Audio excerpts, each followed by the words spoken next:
Want to welcome to the show one of the co-founders of the New Zealand Nurses Organisation. The co-founder is the Kai Whakahaere. Kerri Nuku is with us. Kerri, good evening, good day to you. Good evening. I have been inundated with messages from people who watch this show saying, let me bring a tweet up, saying things like this to me. An entire graduating class fucked over by this government. Hospitals already under a hiring freeze, hoping these nurses would fill the gaps. Rest homes now new grads only option on low pay, benefiting the business model of the government's donors. Now, there's a lot of political conversation in there as well, but that has directed me to your guys' press release, which I will now put up for people who are watching. No place at Te Whatu Ora for graduate nurses. For those who are listening, I'll just read the first couple of paragraphs. New Zealand Nurses Organisation is extremely disappointed by Health New Zealand Te Whatu Ora's decision not to match graduates into their nursing workforce. As a part of its ongoing cost containment cuts, Health New Zealand Te Whatu Ora is freezing the employment of graduate nurses into the hospital system. The mid-year intakes of nurse entry to practice and nurse entry to specialist practice programs to provide graduates with support and professional development to facilitate their transition during their first year of practice will be paused, apart from those who are recruited externally into specialist services. Now, to the layman sitting on the outside, we look at that and we go, we've got a struggling health system. We need more nurses, more doctors. And the way I read that as an ignorant moron is that the part of the cost-cutting measures of this government is stopping graduate, so first year out of university students, from working in hospitals. Now, I'll go to what the government said in response to that soon, but am I reading that correctly? What have I missed, if anything? No, you're reading that correctly. Okay. Well, why don't we just go straight to the response from the government right now, which is based on I think a News Hub item. Is it News Hub? It is News Hub. This is the response. Health New Zealand said there was no pause on recruitment of graduate nurses. Any statements saying otherwise are incorrect. The graduate process is still underway. Applicants have expressed their preferences and matching is happening across New Zealand. We continue to employ graduate nurses, focusing on areas where we have vacancies. Aside from Health New Zealand, graduate nurses may also be employed in primary/community care, aged residential care or public health. So you guys are saying, what, they're not hiring new nurses into hospitals. The government seems to be saying, no, we still are. As the public, what do we read into this? Give us the skinny.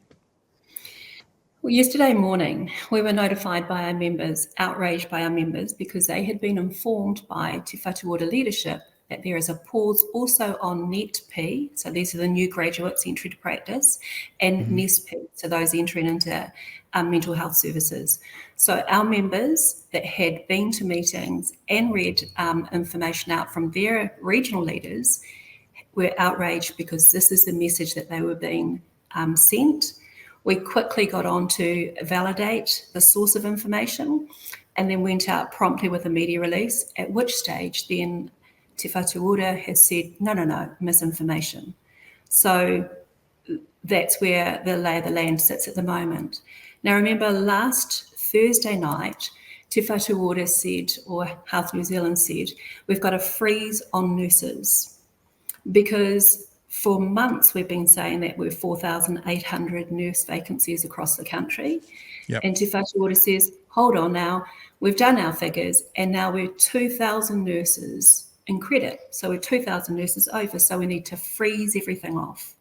Right. This is a concern for us because our domestic supply, so that's 1,800 students that are about to go through these graduations, potentially now are being squeezed out, so we have no domestic sourcing, because we've allowed internationally qualified nurses to come in en masse without any control and therefore take up places within Te Whatu Ora. So there's inconsistency of messaging, information and data sources. There's some confusion here, which is why our members and new graduates are really concerned about their future. You say that some of your members have received information of the pause being told. Do we have any? And I'm not questioning you on this, but I just think about how to find the truth as a third party. Do we have this in writing? Do we have this as evidence? Are there emails that you can forward us to show that Te Whatu Ora or the government has actually said there is a pause? Yeah, so there have been emails that have been sent around. I'm sure that there were some that were leaked, but that is also what the Te Whatu Ora sources are disputing. So they're disputing what? That the emails are genuine? That the misinformation or what was taken from the meeting was incorrect. Okay. What do they say? What do they say was taken from the meeting? Where's the discrepancy between what they say and what you guys are saying? Well, just like in their media release, they're saying that there wasn't any hold on net P or nest P positions.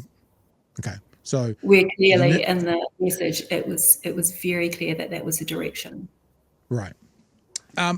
Do you agree that we are oversupplied with nurses right now? Because what we hear in the public is the complete opposite. But as you say, last Thursday, we got told there was 2,000 oversupplied. Is that accurate in your opinion, or are we short? No, that's not accurate. Certainly when you look at the ward situations, when you see wards that are being shut down, services that are being stopped because they do not have enough nurses, that doesn't signal an oversupply of nursing workforce in specialty areas. So no, we don't support that. Now you said you used the number 100,000. Is that 100,000 students that are currently studying, like in the whole nursing courses? Sorry, that number was 1,800 nurses that are about to graduate over the 2 intakes over a year. So we have about 18. There's a couple of thousand nurses about to come out, graduating nurses, and one hand we're being told we're 4,000 short, whatever it is, and the other hand we're being told we're 2,000 too many. I mean, that seems. I often think about this conversation and I say, what's the metric that we're measuring these statements by? That seems to be quite an easy one, because there's a number of nurses in wards and stuff. Yeah, that's right. I mean, that's why it seems quite strange for us that Te Whatu Ora can go from saying that there is these amount of vacancies to next minute there is this amount of oversupply. And where do those FTE numbers, full-time equivalent numbers, come from? Where is the data that backs that up? Certainly our information that we released under a special OIA about a month and a half ago identified, Te Whatu Ora's own information identified that our wards throughout the country are undersupplied with nurses, that in many situations, in many wards, that they were below the target of safe staffing numbers within wards across the country. So it doesn't stack up.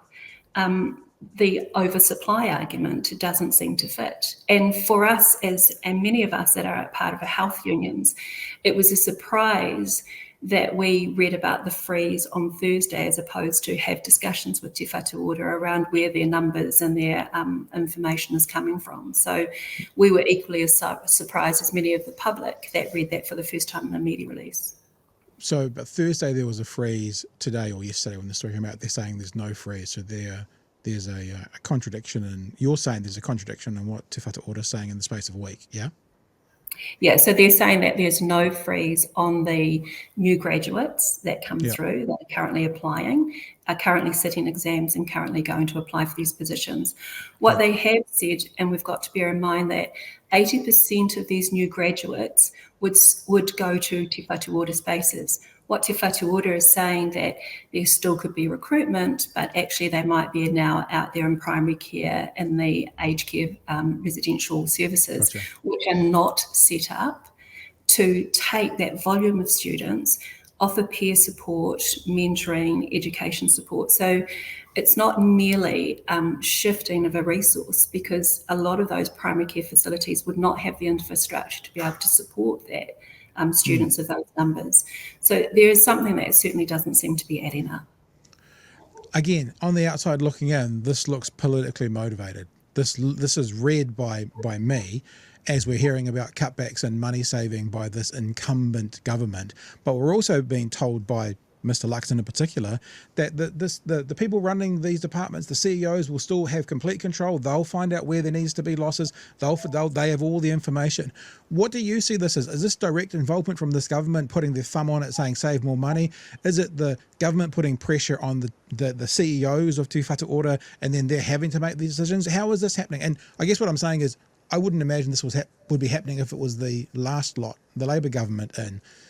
Tell me if I'm wrong, and then can you explain why you think these cutbacks are happening? Well, we certainly saw cutbacks with the previous government as well, and I think that is the driver behind this, is the economical restraint on health services. As we've seen across all of sectors, they've been all told to pull back on money, and I think this is another further exercise of that.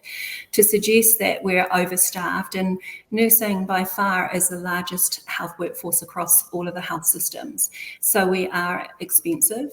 You remember, or may remember, that a couple of years ago, our nurses within Te Whatu Ora Health New Zealand took a pay equity settlement. So they are, compared to their other colleagues, they do get paid significantly better, recognising the gender discrimination than the other workforce out in the community. So I think there are financial pressures that are driving these types of decisions. And for many nurses within the system, they're feeling squashed and pressured that they're expected to do more without recognising that there is a crisis that's currently impacting on them.